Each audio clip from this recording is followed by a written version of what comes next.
हमारे जीवन के लिए महान संदेश और जीवन को उपदेश देते हुए उस उत्कृष्ट बिंदु की ओर लेकर चलता है यह ग्रंथ, जहाँ से हमारे उत्थान की सीढ़ियाँ हमें परम के धाम की ओर लेकर जाती हैं। श्री कृष्ण जो योगेश्वर भी हैं,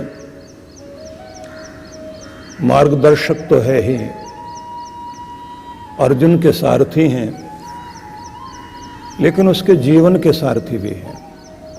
और कहना चाहिए हम सब के जीवन के सारथी भी श्री कृष्ण ही हैं। इसलिए उन्होंने जो कल हम विचार कर रहे थे उसमें एक महत्वपूर्ण बिंदु ये भी था कि हम सभी के अंदर हमारी जो आदतें हैं वो यांत्रिक प्रक्रिया के तहत ऑटोमेशन पर गतिशील रहती हैं। हमारी आदतें हमें इस तरह से संचालित करती हैं कि हमें सोचने का मौका भी नहीं मिलता।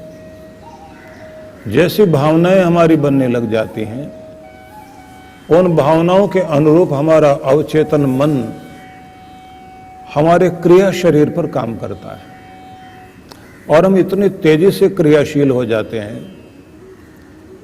कब गुस्सा आ जाए, कब लोभ आ जाए, कब हमारे अंदर मोह जाग जाए,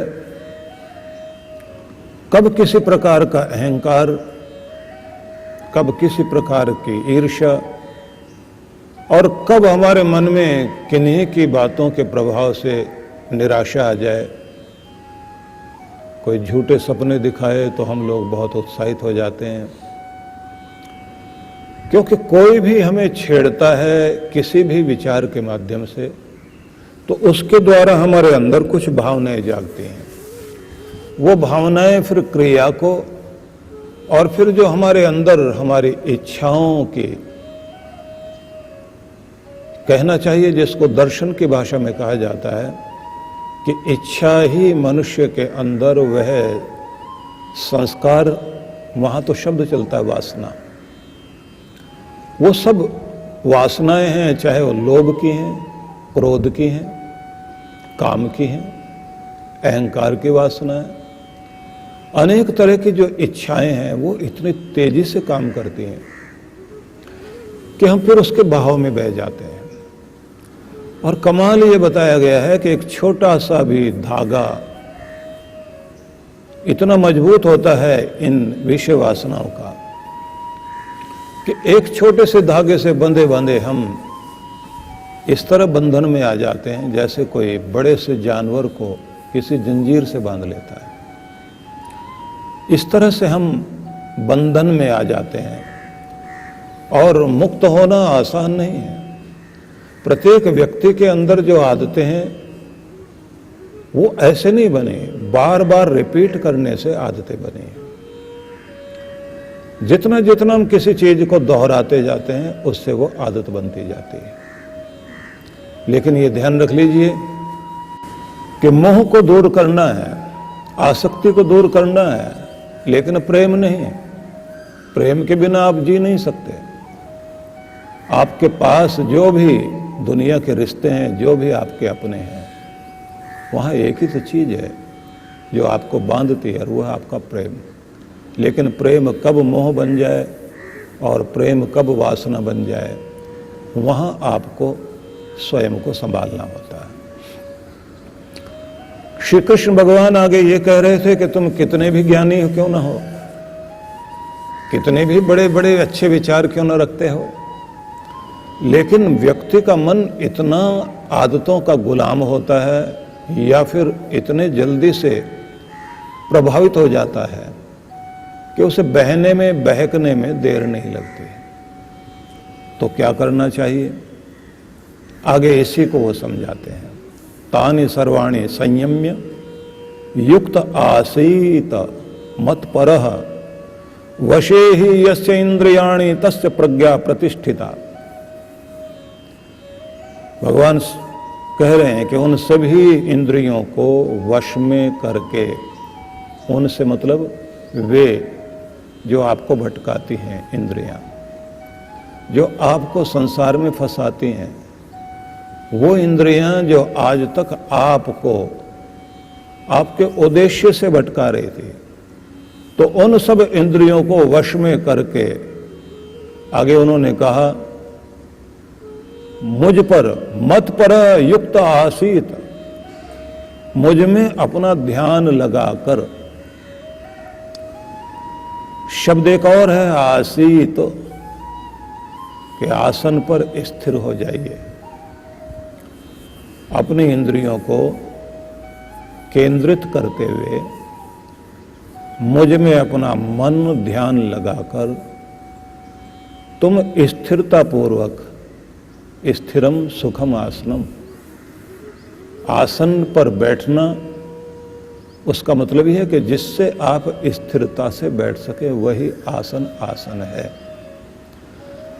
तो उन्होंने कहा कि जब आपकी सब इंद्रियां वश में आती जाएं, उन्हें केंद्रित कर लें आप, और मुझ में ध्यान लगाकर जब आप बैठते हैं और आप स्थिर रहते हैं, आपका मन केंद्रित हो गया, आपकी इंद्रियां एक और लग गई, प्रभु के ध्यान में आप लीन हो गए और बुद्धि का नियंत्रण आपके ऊपर पूरा पूरा हो गया। और बुद्धि धर्म से, अनुशासन से बंधी हुई, उसमें मेरी धाराएं, परमात्मा की धाराएं आने लग गई। तब वो कहते हैं तस्य प्रज्ञा प्रतिष्ठिता, उसकी बुद्धि स्थिर हो गई। सीधा मतलब ये हुआ कि तुम अपने मन को केंद्रित करो किसी लक्ष्य की ओर, इंद्रियां भी तुम्हारी उस ओर लग जाएं और वह मन धीरे धीरे प्रभु की ओर आता जाए और फिर अपने प्रभु में उसे लगाकर अपने आसन में इस तरह स्थिर हो जाइए कि आप अचल हो जाएं, अडोल हो जाएं, आपका ध्यान कहीं और न जाए। तब आपकी बुद्धि पर भी प्रभाव आएगा, मन और इंद्रियां भी नियंत्रित होंगी और आपकी बुद्धि को स्थिर बुद्धि, या आपको एक समझदार ठहरा हुआ इंसान, स्थिर बुद्धि, आत्म केंद्रित ऐसा व्यक्ति माना जाएगा। तो जितेंद्रिय होकर शांत मन से भगवान कहते हैं कि मुझ में चित्त को एकाग्र करिए। इसलिए ये शब्द जो है तानि सर्वाणि संयम्य, इसका दूसरा भाव होगा जितेंद्रिय होकर और शांत मन से, क्योंकि जब तक मन शांत नहीं होगा तो वो दौड़ाएगा आपको।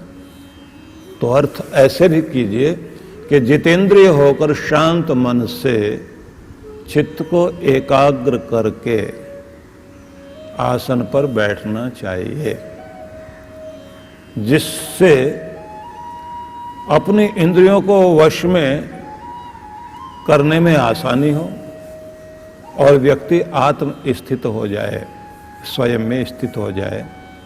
यहाँ शब्द इस तरह प्रयोग किए गए हैं कि जिसका मतलब है कि आपने इंद्रियों का दमन नहीं करना, मन का भी दमन नहीं करना, शमन करना है, सहज रूप में शमन करना है। क्योंकि मन की एक आदत है, जब भी इसके साथ विरोध किया जाता है, ये विरोध वाली स्थिति में बहुत ज्यादा उसी चीज पर जाता है जहां से इसको रोका जाता है। टेढ़ी नजर से ही देखता रहेगा उसकी तरफ, और नहीं भी देखेगा तो कम से कम मन मन में सोचता रहेगा, वो चेहरा सामने से हटेगा नहीं, वो वस्तु ध्यान से हटेगी नहीं। सहज रूप में जब आप अपने को समझाते हैं कि ये मेरा मार्ग नहीं है, मेरा लक्ष्य नहीं है, ये भटकाव है, इससे मुझे लाभ कुछ नहीं होना, मेरा मन चंचल हो रहा है, तो इसका मतलब है पतन की सीढ़ी की ओर मन ले जाना चाहता है। मुझे मेरा लक्ष्य याद रखना है, क्योंकि भटकाव के लिए संसार में बहुत सारी चीजें हैं, नए नए आकर्षण हैं, नई नई तरह की चीजें हैं। उन सब का ही मतलब होता है कि हम भटक जाएं। तो जब आप अपने को समझाने लग जाते हैं और सहज रूप में स्वयं को लेकर चलते हैं, अब उसी समय में कोई ना कोई एक तेज तरंग आएगी आपके अंदर और वो फिर आपको बहकाएगी, ऐसे बहला देगी कि आपका ध्यान फिर उधर की तरफ जाएगा और आपके अंदर की शुभ भावनाएं कमजोर पड़ेंगी। लेकिन उस समय आपकी बुद्धि काम करनी चाहिए। बुद्धि काम करे, तर्क करे। उस समय तर्क करे कि ये क्या मूर्खता है, और फिर स्वयं को याद करना है कि तुम अजेय हो, तुम्हें कोई नहीं जीत सकता, तुम हारने वाले नहीं हो। इसलिए वो जो गुरुजन मंत्र कहते हैं ना कि बार बार अपने आप को दो चीजें कहनी, परोपे ही मनस पाप किम शस्तानि संशसि, मन में उठने वाले पाप दूर हटो, मैं तुमसे गिरने वाला नहीं हूं। दूसरा शब्द है अहम इंद्रो न पराजिज्ञ, मैं बलशाली, समृद्ध, संपन्न, पवित्र आत्मा हूं, न पराजिज्ञ, पराजित नहीं हो सकता, मैं हारने वाला नहीं हूं, मैं गिरने वाला नहीं हूं, मैं टूटने वाला नहीं हूं, मैं अजेय हूं, न पराजिज्ञ, हारने वाला नहीं हूं। क्योंकि ये सब हराने वाली चीजें हैं। जो मेरे आसपास दांव पेंच चल रहे हैं, वो आकर्षण वाली चीजें सारे दांव पेंच हैं। इसलिए उन सब पर ध्यान हटाकर आप जब अपने आप को सहज रूप में संभालते हैं तो वहीं से बात बनती है। इसको प्रत्याहार कहते हैं। इंद्रियों के प्रवाह को, इंद्रियों का विषयों की ओर जो प्रवाह है उसको मोड़ देना है। दो बातें होती हैं। पानी की धार जो बह रही है, जैसे नदी के पानी को कहीं आप ले जाना चाहते हैं तो जिधर ले जाना चाहते हैं उधर का रास्ता बनाना पड़ता है, उधर से थोड़ा काटना पड़ता है, उस किनारे को थोड़ा काट करके नाली बनानी पड़ती है कि इधर बहे। जिधर बहाना है उधर के लिए नाली बना दीजिए, वो पैटर्न बना दीजिए जिधर की तरफ वो पानी जाए। अब पानी उधर की तरफ थोड़ा थोड़ा तो आएगा, जिधर वो बह रहा उधर तेजी से बहेगा। तो अब उसके बाद वहां से रोकने के लिए बांध लगाना होता है, वहां मिट्टी जमानी होगी, पत्थर जमाने होंगे। तो इसी को कहा जाता है कि एक अभ्यास है और एक वैराग्य है। जहां से आपने उसे रोकना है वहां पर मिट्टी जमा रहे हैं आप, वो वैराग्य कहिए या उसका अवरोध कहिए कि यहां से इसे रोकना है। जिधर बहाना है उधर के लिए पानी बहे, उधर के लिए आपने मार्ग बना दिया, नाली बना दी। जैसे ही ये आपने मिट्टी जमानी शुरू की तो विरोध आते ही पानी के सामने उसे जिधर क्या रास्ता दिखाया गया है कि इधर रुकावट है तो डाइवर्जन आ गई, तो सामने दूसरा रास्ता दिखाई दे रहा है, वो उधर की तरफ जहां आपने रास्ता बना दिया वहां बहने लग जाएगा। और अगर आपने रास्ता पहले बनाया नहीं और इधर मिट्टी जमानी शुरू कर दी तो वो मिट्टी को बहाकर फेंक देगा। पहले ही जबरदस्ती आप मन को विरोध में लगा रहे हैं, मन का प्रवाह इतना तेज होता है उसको तोड़ करके बहाकर ले जाएगा। जिधर ले जाना है उसका अभ्यास कराइए बार बार। इसलिए लोग ये करते हैं कि जो नए नए बैलों को, घोड़ों को सिखाते हैं, जिधर ले जाना है तो किसी ट्रेंड के साथ, ट्रेंड घोड़े के साथ उसे दौड़ाते हैं। अब वो दाएं बाएं इधर उधर जाता है तब उसको हंटर मारते हैं। तो दाएं बाएं जाएगा मन का घोड़ा तो फिर तो कोड़ा मारना पड़ेगा और ट्रेंड के साथ दौड़ाना पड़ेगा।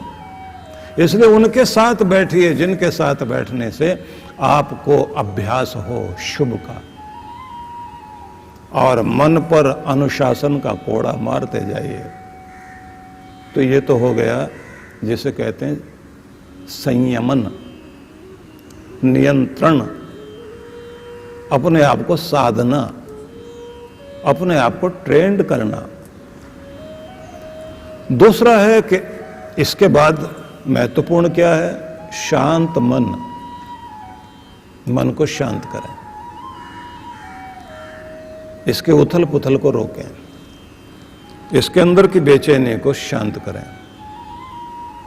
और तीसरा, प्रभु के प्रेम का आकर्षण दिखाते हुए आसन पर स्थिर होना शुरू करें। तो कहते हैं बस यहीं से आपके अंदर आपका वो विवेक जागेगा जिससे आप ब्रह्म साक्षात्कार करने में सफल होंगे, वहां पहुंच जाएंगे जहां के लिए आप दुनिया में आए। सफलता के लिए भी ये जरूरी चीजें हैं। सांसारिक सफलता के लिए भी ये बात ध्यान रख लेना कि आपको अपनी सीढ़ियों को पहचानना पड़ेगा कि इन सीढ़ियों पर मुझे चढ़ना है। और रुकावट को भी ध्यान में रखना है कि फिसलने वाली चीजें कौन कौन सी हैं जो आपको ऊपर चढ़ने नहीं देंगे, ऊपर जाने नहीं देंगे। आपका मन ही नहीं करेगा उधर जाने के लिए। तो जिधर मन को ले जाना है उसका आकर्षण बनाना, और जिधर से हटाना उधर का विकर्षण, कि मेरा मार्ग ये नहीं ये है। इस अभ्यास को जैसे जैसे आप करेंगे परिणाम होगा कि मनुष्य जो पशुलोक में जाने लगा था वो धीरे धीरे देवलोक की यात्रा करना शुरू करेगा। अनेक अनेक जन्मों में अनेक अनेक पशु पक्षियों के शरीर को धारण करते हुए हमारी आत्मा जो मनुष्य की देह में आती है, जिसको डार्विन की थ्योरी में यह कहा जाता है कि ये विकास का सिद्धांत जो अनेक अनेक रूपों में मनुष्य बनता चला गया, एक छोटे से सेल से, अमीबा से विकास की यात्रा मनुष्य तक पहुंच गई। अब उसमें वो एक रेप्टेलियन मस्तिष्क के उस भाग को जिम्मेदार मानते हैं जहां हमारी पशुता बसी पड़ी है। अब वो कब जाग जाए, उस पशुता को हम धीरे धीरे नियंत्रित करें, क्योंकि वो कहते हैं कि आपका मस्तिष्क, उसका कुछ हिस्सा वो भी है जो पशुलोक से आया है। हमारे यहां कहा जाता है कि हम अनेक जन्मों की यात्रा करते हुए आए, तो कहीं ना कहीं पशुता भी हमारे अंदर है। और पशुता के भी विभिन्न रूप हैं। शेर वाला रूप भी है, भेड़िए वाला रूप भी है, सांप वाला रूप भी है, खून पीने वाली जोक वाला भी है, परजीवी प्राणियों का भी प्रभाव है। बड़ा आसान लगता है दूसरों के सहारे पे जीने की आदत, खुद न कमाना। कुछ जीव ऐसे होते हैं ना जो आपके शरीर में अपने आप पनप जाते हैं। आप आसपास देखते हैं ना कि जिनके साथ आपका खून का रिश्ता बन गया, खटमल, मच्छर, जूं, जोंक, आसपास ये पैदा हो जाते हैं और आपके खून से रिश्ता बना लेते हैं। ये ऐसा रिश्ता बना लेंगे कि जब मौका मिलेगा इनका, आपका खून पिघल जाएंगे। और कमाल ये, जब ये काटते हैं नहीं पता लगता आपको, काट के जब चले जाते हैं तो उसके बाद तब पता लगता है कि हाँ जलन हो रही है। बहुत देर तक खुजलाते हैं आप। तो विषय न बदले, आप सिर्फ इतना ही समझ लीजिए कि बहुत सारे वो भी जीव जंतु हैं जिनसे होकर के आपका आत्मा मनुष्य तक पहुंचा। तो बड़ा आसान होता है नीचे गिरना, पशुलोक में जाना बहुत आसान है। इसलिए अनैतिक प्रवृत्तियां, असंख्य जन्म जन्मांतरों में किए गए विषय वासनाओं के भोग के वो जो भी संस्कार आपके अंदर पड़े हुए हैं, मौसम, वातावरण, उस तरह की स्थितियां आपको फिर खींचकर वहां लाकर खड़ा कर देती हैं। बस वो वातावरण मिलना चाहिए, उस तरह के लोग मिलने चाहिए, व्यक्ति फिर वहीं पहुंच जाता है। इसलिए ध्यान रख लीजिए कि केवल भगवान श्री कृष्ण ने एक ही मार्ग दर्शाया, तो साधना का क्षेत्र आपको ऊंचाई पर ले जाता है। जिस तरह से हर दिन तन को धोना आवश्यक है, उसी तरह प्रत्येक दिन अपने प्राणायाम से प्राणों को स्वच्छ बनाइए, और उसी तरह से अपने मन को धोना है, उसी तरह आपको अपनी बुद्धि को धोना है। मन को शांत संतुलित करें और विज्ञानमय कोश में अच्छे विचार, बुद्धि को शुभ की ओर ले जाना, अंतःकरण को पवित्र करना। मन, बुद्धि, चित्त, अहंकार, 4 चीजें तो अंतःकरण है। और धीरे धीरे आत्मा के ऊपर पड़े हुए जो मैल हैं, जन्म जन्मांतरों के जो मैल और मल विक्षेप जिसे कहा जाता है, उन सबको स्वच्छ करना है। इसलिए एक बड़ी महत्वपूर्ण बात हम सब ध्यान रख लें कि आप सभी इस बात को जानें कि व्यक्ति के जीवन का वसंत उस समय शुरू होता है जब जीवन में गुरु का प्रादुर्भाव होता है, गुरु का प्राकट्य होता है, गुरु का सानिध्य मिलता है। तो मधुमास शुरू हो गया। उससे पहले कहा जाता पतझड़। तुम्हारी हरियाली सूख रही है, तुम्हारे पत्ते झड़ रहे हैं नीचे, जो चीज तुम्हारे जीवन की शोभा थी वही कूड़ा करकट बन के नीचे गिर रही है। श्वास खाली जा रहे हैं, उम्र बीत रही है।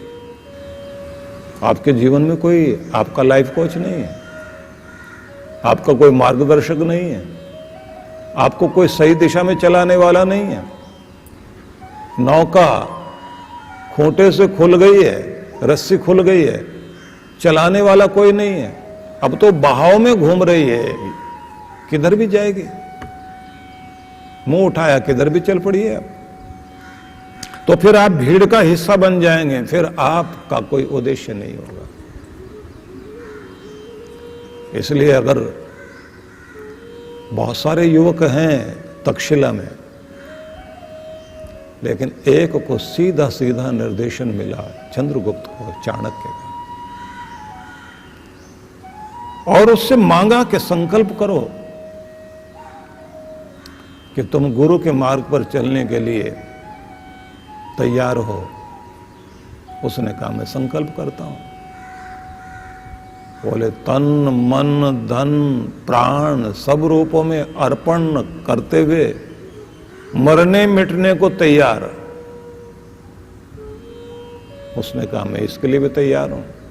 अब गुरु आगे फिर बोलते हैं, सब तरह का मान अपमान, सब तरह के पीड़ा, सबको भुलाकर केवल गुरु के हो जाओ, गुरु के मार्ग पर चलने के लिए। अब तुम नहीं हो, यंत्र बन जाओ अब गुरु के। तो वो गुरु का यंत्र बनता है।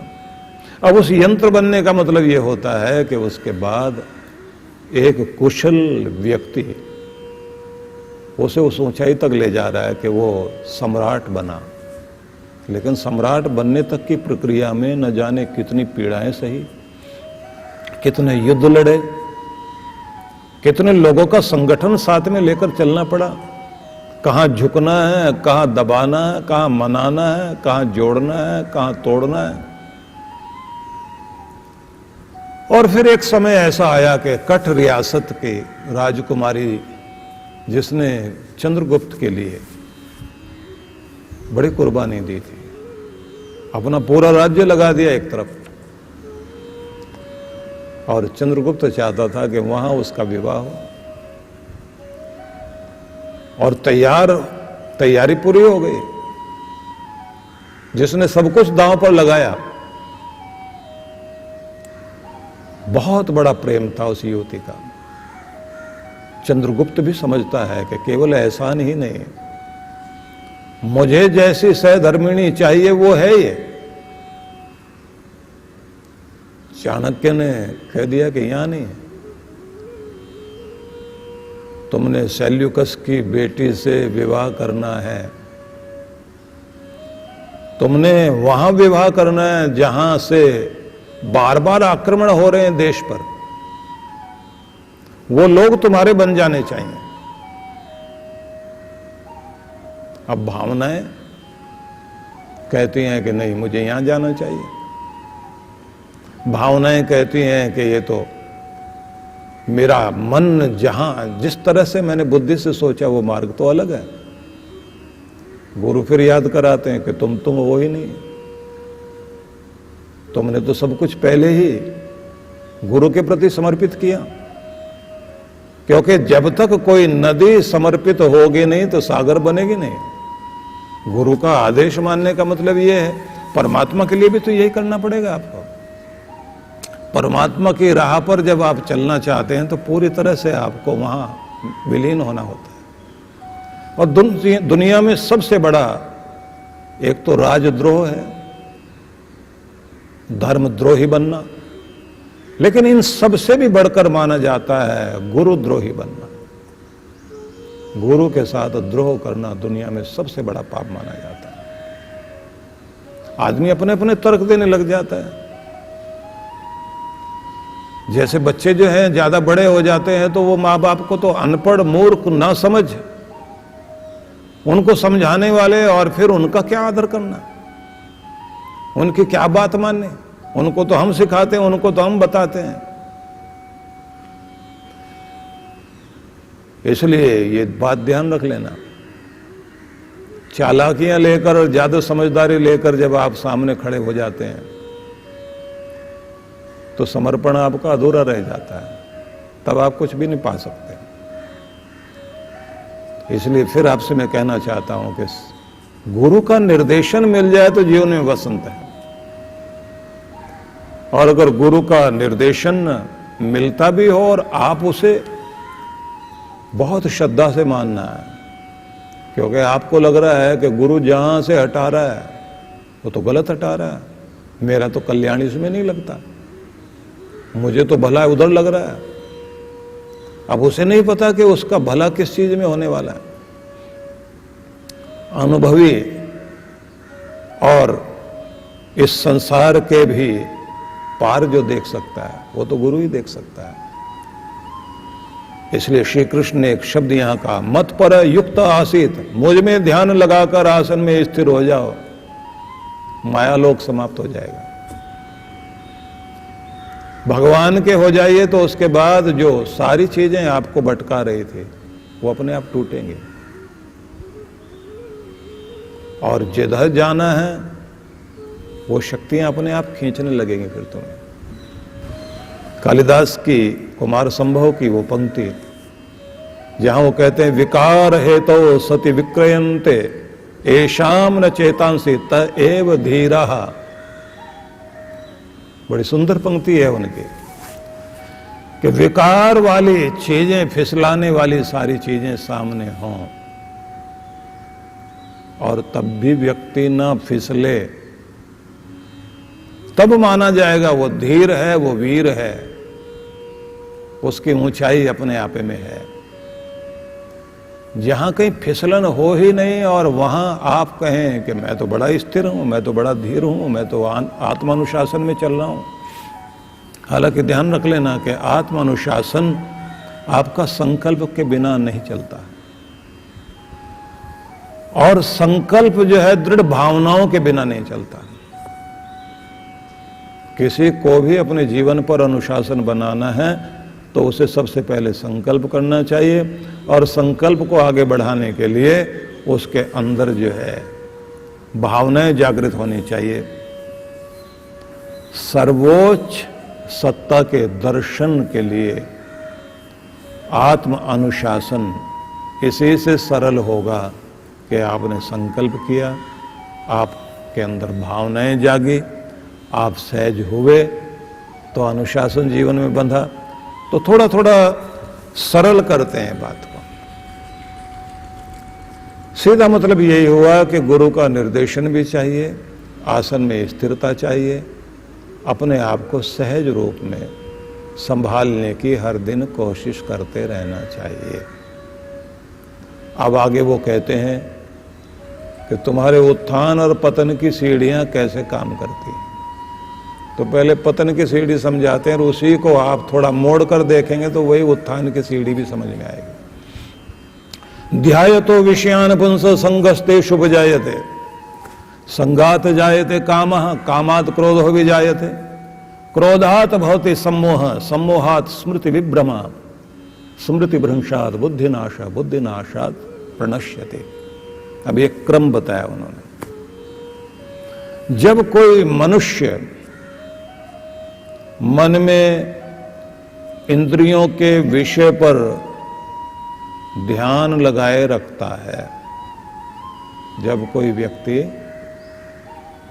मन में इंद्रियों को अच्छा लगने वाली चीजों पर अपना ध्यान लगाए रखता है, तब ध्यायतो विषयान पुंस संगस तेषु उपजायते, तेषु संगह उपजायते।